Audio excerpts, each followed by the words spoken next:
در ادامه اون فیلمایی که دارم من ریکورد میکنم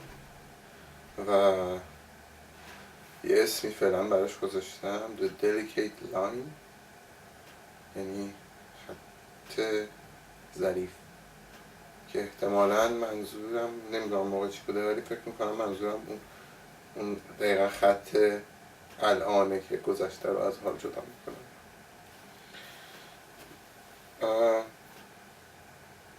توی فیسبوک داشتم میگشتم همین امروز صبح،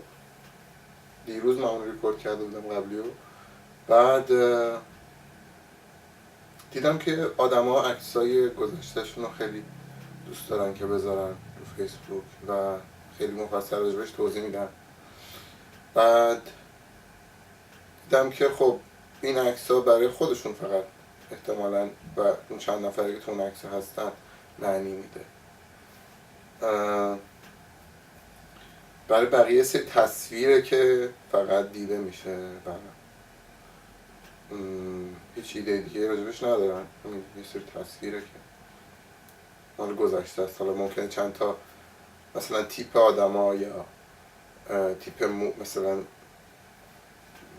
موهاشون یا لباساشون یا قیافه ها مثلا یادآور یه سری چیزای مشترک باشه، ولی مثلا خاطرهای مشخصی با هم نداشتن، پس فقط توی تصویر میبینی. بعد در ارتباطش با اون قضیه که عکسای کارهای خودم داشتم میدیدم دیروز و خودم یه سری خاطره از اون تصاویر که کارهای خودم که براشون وقت گذاشتم به نتیجه بعضیش رسیده بعضیش به نتیجه نرسیده، مشتری رو نپسندیده، هرچی، دیدم که اون تصاویر هم یک سری بار معنایی شخصی داره برای هر کسی که کار خودش رو قبلی ها نگاه میکنه. دارم سعی میکنم که کم کم اینو فوکوس کنم روی خاطرات هنرمندهای تجسمی و سعی دارم میکنم که با یه سری آدمایی که فکر میکنم که براشون این قضیه ممکنه جالب باشه و میبینم که به اشتراک میذارن چیزای گذشتهشون رو و ریویو میکنن و راجبش حرف میزنن این ور با اونا دارم مصاحبه کنم ببینم که برای اونا چه چیزای خاطر انگیزی داره این که به تصاویر گذشته ارجاع بکنن. حالا ممکنه تصاویر عکسایی باشه که تو کوه کمر گرفتن یا تصاویری باشه از کارهای قدیمی خودشون که سالهاست ندیدنش و حالا ممکنه به دلیلی مجبورشن آرشیوشون رو ریویو کنن و ببینن.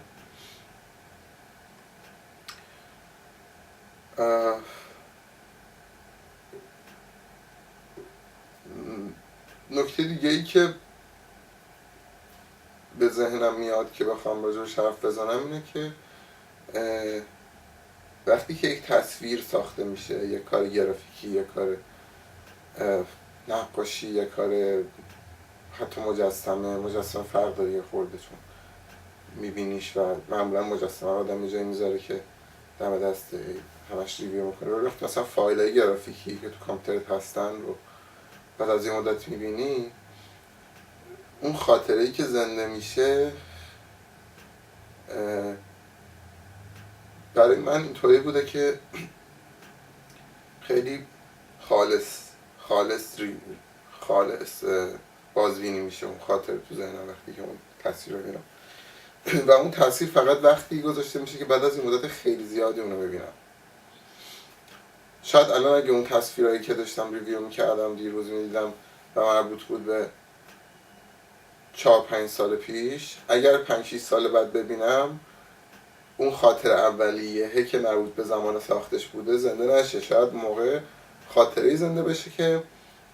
یعنی الان زنده بشه که من داشتم اون موقع این کارا رو میدیدم و اون موقع برام این تاثیر رو گذاشت و اون موقع برام از این لحاظها جالب بود، ولی اون سورسش یعنی اون ساختن اولیه‌اش نیاد تو ذهنم.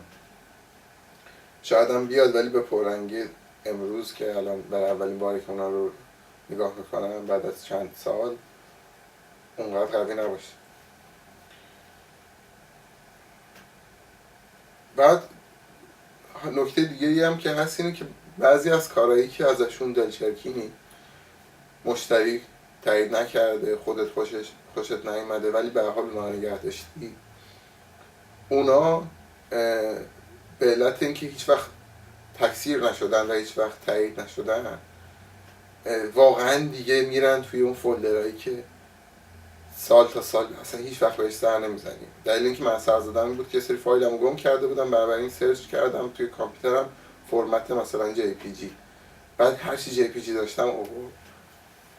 بعد مثلا اتودایی که همینجوری زدم، زیاد اتود زدم ولی مثلا از همشون یه دونش تایید یا اصلا هیچیش تایید نشده،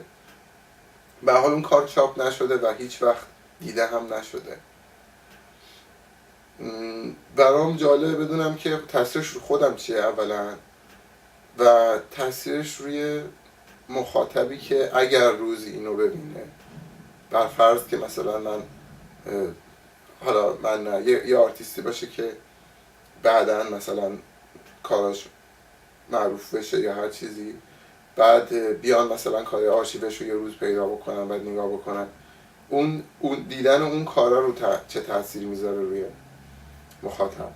مثلا تو آدم وقتی میره که موزه نقاشی های برفرض یه آرتیستی که خیلی مثلا قبولش داری، خب ممکنه کار بدم داشته باشه اون آدم، دلیل نمیشه که همه کار آدم خوب باشه. بعد دو تا اتود مزخرفش رو وقتی میبینی، اون موقع چه تأثیری روی تو میذاره که بیننده ای و اون آدم برای تو یه آدم خیلی کار درستیه.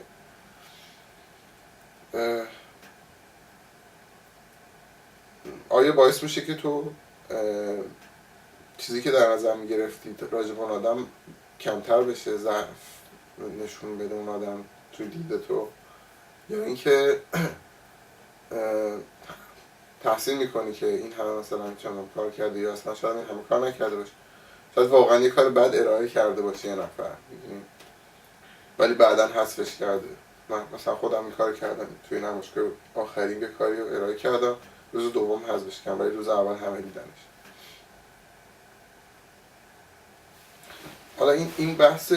بحث دوم، یعنی ساب کاتگوری بحث اصلیه، ولی بحث اصلی بیشتر در مورد خاطره است و تاثیر تصاویر و حال هنرمندهای تجسمی، تصاویر شخصی که به خودشون مربوطه، نه تصویر دیگری بر تو.